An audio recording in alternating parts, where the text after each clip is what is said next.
Hello മക്കളെ, അപ്പോൾ ഈ വർഷത്തെ ക്രിസ്മസ് എക്സാമിന് നമ്മളോട് ഇലക്ട്രോ കെമിസ്ട്രി അഥവാ വൈദ്യുത രസതന്ത്രം എന്ന് പറഞ്ഞിരിക്കുന്ന ചാപ്റ്ററിൽ നമ്മളോട് ചോദിക്കാൻ സാധ്യതയുള്ള ഒരു അടിപൊളി ടോപ്പിക്കാണ് ഏത് എന്നറിയോ? ഇലക്ട്രോ പ്ലേറ്റിംഗ് അഥവാ വൈദ്യുത ലേപനം എന്ന് പറയുന്നത് അല്ലേ. അപ്പോൾ നമ്മളോട് 3 മാർക്കിനൊക്കെ ചോദിച്ച് കളയാൻ പറ്റുന്ന ഒരു അടിപൊളി ക്വസ്റ്റൻ ആണ്. അതുകൊണ്ട് ഇതിൻ്റെ A to Z കാര്യങ്ങൾ നമ്മൾ അറിഞ്ഞിരിക്കണം, അത് പ്രാക്ടീസ് ചെയ്യണം. അപ്പോൾ ഇതിൻ്റെ ചോദ്യങ്ങൾ എങ്ങനെയാണ് വരിക എന്ന് വെച്ച് കഴിഞ്ഞാൽ, ഇപ്പോൾ നമ്മളോട് പറയും, അതായത് ഒരു അയേൺ റിങ് അല്ലെ, അയേൺ റിങ്ങിന്റെ മുകളിൽ നമ്മളോട് പറയുന്നു ഒരു സിൽവർ പൂശാൻ പറയും അല്ലെ. മലയാളത്തിൽ പറഞ്ഞു കഴിഞ്ഞാൽ എന്താണ്? ഒരു ഇരുമ്പ് മോതിരം. ഇരുമ്പ് മോതിരത്തിന്റെ മുകളിൽ എന്ത് പൂശാൻ പറയുന്നു? വെള്ളി അല്ലെങ്കിൽ സിൽവർ പൂശാൻ പറയുകയാണ്. അപ്പോൾ ഇങ്ങനെ ഒരു ചോദ്യം വന്നു കഴിഞ്ഞാൽ മക്കളോട് ചോദിക്കുക, ഇതിൽ ആനോഡ് ഏത്, കാഥോഡ് ഏത്, ഇലക്ട്രോലൈറ്റ് ഏത്? ഏതൊക്കെയാണ് മക്കളെ? ചോദ്യം ഏതാണ്? ആനോഡ് ഏതാണ്, കാഥോഡ് ഏതാണ്, ഇലക്ട്രോലൈറ്റ് ഏതാണ്? ഇങ്ങനെ 3 ടൈപ്പ് ക്വസ്റ്റ്യൻ ആണ്. അതുകൊണ്ട് തന്നെ ഇതിന് 3 മാർക്ക് അല്ലെങ്കിൽ 4 മാർക്ക് വരെ സ്കോർ ചെയ്യാൻ പറ്റുന്ന ഒരു ടോപ്പിക്കാണെന്ന് പറഞ്ഞതിൻ്റെ അടിസ്ഥാനം അതാണ്. ഓക്കെ, അപ്പോൾ ഇതിന് ആനോഡ് എങ്ങനെ കണ്ടുപിടിക്കും, കാഥോഡ് എങ്ങനെ കണ്ടുപിടിക്കും, ഇലക്ട്രോലൈറ്റ് എങ്ങനെ കണ്ടുപിടിക്കും എന്നുള്ളതാണ്. മക്കളെ നിങ്ങൾ മനസ്സിലാക്കുക, ആനോഡ് എന്ന് പറയുമ്പോൾ ആനോ അല്ലേ, ആനോ. എന്തുകൊണ്ടാണോ ഈ ഒരു ഒറ്റ കീവേഡ് ഓർക്കുക. കൊണ്ടാണോ എന്തുകൊണ്ടാണോ പൂശുന്നത് അത് ആനോഡായിരിക്കും. അല്ല സാറേ, എന്തുകൊണ്ടാണോ എന്ന് ചോദിച്ചു കഴിഞ്ഞാൽ ഇതിൻ്റെ അകത്ത് ആനോഡ് ഉള്ളത് എന്നാണ് നിങ്ങൾ ചോദ്യമെങ്കിൽ എന്തുകൊണ്ടാണോ അവിടെ നോക്കണ മക്കളെ, ആനോ കണ്ടോ. അപ്പൊ എന്തുകൊണ്ടാണോ പൂശുന്നത് അതെന്തായിരിക്കും? ആനോഡായിരിക്കും. അപ്പൊ ഇതിൽ എന്തുകൊണ്ടാണ് പൂശുന്നത്? നമ്മൾ സിൽവർ കൊണ്ടാണ് പൂശുന്നത്. അപ്പൊ നമ്മളിവിടെ സിൽവർ എന്ന് എഴുതി 1 മാർക്ക് നമ്മൾ സ്കോർ ചെയ്തു. അപ്പൊ പഠിച്ചു വെക്കുക, എന്തുകൊണ്ടാണോ പൂശുന്നത്, എന്തുകൊണ്ടാണോ കോട്ട് ചെയ്യുന്നത്, അതിനെ വിളിക്കുന്ന പേരാണ് ആനോഡ്. അപ്പൊ കിട്ടിയല്ലോ. സിൽവർ എന്തുകൊണ്ടാണ് പൂശുന്നത് എന്ന് ചോദിച്ചു കഴിഞ്ഞാൽ സിൽവർ ആണ്. അപ്പൊ ഈ ഒരു കോഡ് ഓർക്കുക, എന്തുകൊണ്ടാണോ എന്നുള്ള ഈ ഒരു കോഡ് നമ്മളെ മനസ്സിൽ ഉണ്ടായിരിക്കണം. ക്ലിയർ ആണല്ലോ മക്കളെ? അതേപോലെ തന്നെ കാഥോഡ് കണ്ടുപിടിക്കാൻ ഇനി എളുപ്പമാണ്. ഏതിന്റെ മുകളിലാണോ പൂശുന്നത് അതെന്തായിരിക്കും? കാഥോഡ് ആയിരിക്കും. ഏതിന്റെ മുകളിലാണ് പൂശുന്നത്? അയേൺ റിങ്ങിന്റെ മുകളിലാണ് പൂശുന്നത്. അതപ്പോൾ നമ്മൾ കാഥോഡായിട്ട് എഴുതുക, അയേൺ റിങ് അഥവാ ഇരുമ്പ് മോതിരം. ഈ മോതിരത്തിന് പകരം വളയൊക്കെ തരാട്ടോ. എന്തായാലും എന്തുകൊണ്ടാണോ പൂശുന്നത് അത് ആനോഡും, ഏതിന്റെ മുകളിലാണോ പൂശുന്നത് അത് കാഥോഡുമായിരിക്കും. ഇനി എങ്ങനെയാണ് നമ്മൾ ഇലക്ട്രോലൈറ്റ് കണ്ടുപിടിക്കുന്നത്?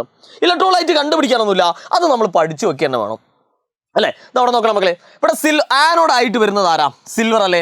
അപ്പൊ സിൽവറിന് തുല്യമായിട്ടുള്ള ഇലക്ട്രോലൈറ്റ് ആയിരിക്കണം നമ്മൾ എടുക്കേണ്ടത്. ഒരു കാരണവശാലും കാഥോഡിന് തുല്യമായിട്ടുള്ള ഇലക്ട്രോലൈറ്റ് അല്ല നമ്മൾ എടുക്കേണ്ടത്. ആനോഡ് ആരാണോ അവർക്ക് തുല്യമായിട്ടുള്ള എന്തായിരിക്കണം നമ്മൾ എടുക്കേണ്ടത്? അവർക്ക് തുല്യമായിട്ടുള്ള എന്തായിരിക്കും എടുക്കുന്നത്? ഇലക്ട്രോലൈറ്റ് ആയിരിക്കണം. അപ്പൊ സിൽവർ വന്നു കഴിഞ്ഞാൽ നമുക്ക് എടുക്കാം സിൽവർ നൈട്രേറ്റ് എടുക്കാം. ഏതായിട്ട്? ഇലക്ട്രോലൈറ്റ് ആയിട്ട്. ക്ലിയർ ആണല്ലോണ മക്കളെ? അപ്പൊ ആനോഡ് എങ്ങനെയാണ് കണ്ടുപിടിക്കാന്ന് മനസ്സിലായി, കാഥോഡ് എങ്ങനെയാണ് കണ്ടുപിടിക്കാന്ന് മനസ്സിലായി, അതേപോലെ തന്നെ ഇലക്ട്രോലൈറ്റ് എങ്ങനെയാണ് കണ്ടുപിടിക്കാന്ന് മനസ്സിലായി. അപ്പൊ നിങ്ങൾ പറയൂ, അല്ല സാറേ ആനോഡ്, കാഥോഡ്, ഇലക്ട്രോലൈറ്റ് ഇതാകെ 3 മാർക്കിനല്ലേ ഉള്ളൂ, അപ്പൊ 4 മാർക്കിന് വരാനുള്ള സാധ്യത എന്താണെന്ന് ചോദിക്കും മക്കളെ. ചിലപ്പോൾ നമ്മളോട് ചിത്രം വരയ്ക്കാൻ അങ്ങ് ചോദിച്ചേക്കാം. അപ്പൊ ഇതിന്റെ ഒരു എന്താണ്, നമ്മൾ അതിനെ ഭംഗി കൂട്ടി പൊലിപ്പിച്ച് ചിത്രം വരയ്ക്കുന്നല്ല. അതിനകത്ത് ആനോഡ് മാർക്ക് ചെയ്യുക, കാഥോഡ് മാർക്ക് ചെയ്യുക, ഇലക്ട്രോലൈറ്റ് നല്ല വൃത്തിയായിട്ട് മാർക്ക് ചെയ്യുക. നേരെ ഒരു പെൻസിൽ എടുക്കുക. പെൻസിൽ എടുത്തതിന് ശേഷം നമ്മൾ എന്ത് ചെയ്യുന്നു? ഒരു ബീക്കർ വരയ്ക്കുന്നു അല്ലെ.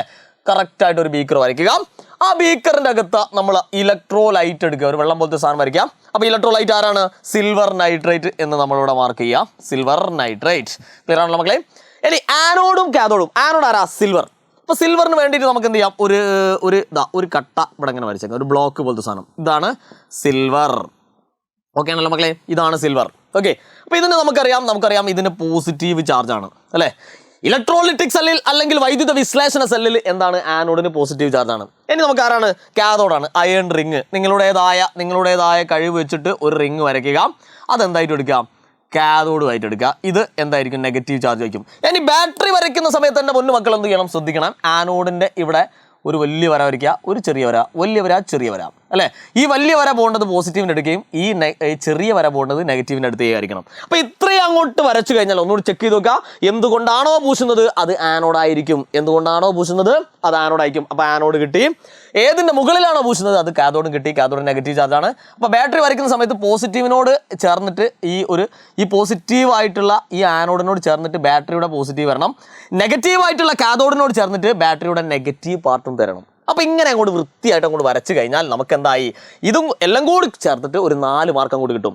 പ്രാക്ടീസ് ചെയ്യുക. യെസ് മക്കളെ, സിൽവർ നൈട്രേറ്റിന് പകരം നിങ്ങൾക്ക് വേറെ എന്തെങ്കിലും എടുക്കാൻ പറ്റുമോ എന്ന് ചോദിക്കാറുണ്ട്. സാധാരണയായിട്ട് സോഡിയം സയനൈഡും അതേപോലെ തന്നെ സിൽവർ സയനൈഡിൻ്റെയും ഒരു മിക്സറൊക്കെ നമ്മൾ എടുക്കാറുണ്ട് കേട്ടോ. സോഡിയം സയനൈഡിൻ്റെയും അതേപോലെ തന്നെ സിൽവർ സയനൈഡിൻ്റെയും, മറന്നു പോരുത്, സോഡിയം സയനൈഡ് അതേപോലെ തന്നെ സിൽവർ സയനൈഡിൻ്റെ ഒരു മിക്സറൊക്കെ ആയിട്ട് നമ്മൾ ഇലക്ട്രോലൈറ്റ് ആയിട്ട് ഉപയോഗിക്കാറുണ്ട്. ഏത് വരുന്ന സമയത്ത്?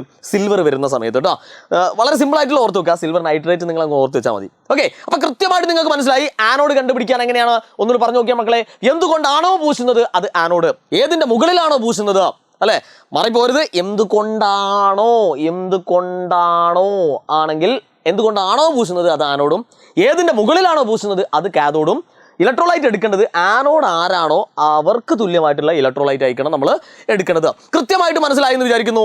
അങ്ങനെയാണെങ്കിൽ സന്തോഷത്തോടു കൂടി നിങ്ങളുടെ ചങ്ക് കൂട്ടുകാരന് എന്ത് ചെയ്യുക, ഈ ഒരു വീഡിയോ അയച്ചു കൊടുക്കുക. അതേപോലെ തന്നെ വീഡിയോ ലൈക്ക് ചെയ്യാൻ മറക്കരുത്, ഷെയർ ചെയ്യാൻ മറക്കരുത്. അപ്പോൾ ഇതുമായിട്ട് ബന്ധപ്പെട്ട അടിപൊളി ലൈവുകളൊക്കെ എന്ത് ചെയ്യുന്നുണ്ട്, നമ്മൾ വരുന്നുണ്ട്. അതൊക്കെ നിങ്ങൾക്ക് എന്ത് ചെയ്യണം, കൃത്യമായിട്ട് ഓരോ ടോപ്പിക്ക് കീറി മുറിച്ച് നിങ്ങൾക്ക് എക്സാമിൻ്റെ ആ ഒരു സമയത്ത് ഈസി ആയിട്ട് ഓർത്തെടുക്കാൻ പറ്റുന്ന തരത്തിലായിരിക്കും നമ്മൾ ലൈവ് എടുക്കുക. അതിൽ ഒരു സംശയവും നിങ്ങൾക്ക് വേണ്ട. അപ്പോൾ എന്ത് ചെയ്യുക, ആ ലൈവിൽ നിങ്ങൾ എല്ലാവരും ഉണ്ടാവണം. നിങ്ങൾ മാത്രം പോരാ, നിങ്ങളെ കൂട്ടുകാരെയും ഒക്കെ വിളിച്ചിട്ട് ആ ലൈവിലേക്ക് എത്തണം. ഓക്കെ, വീണ്ടും കാണാം മക്കളെ. Good bye.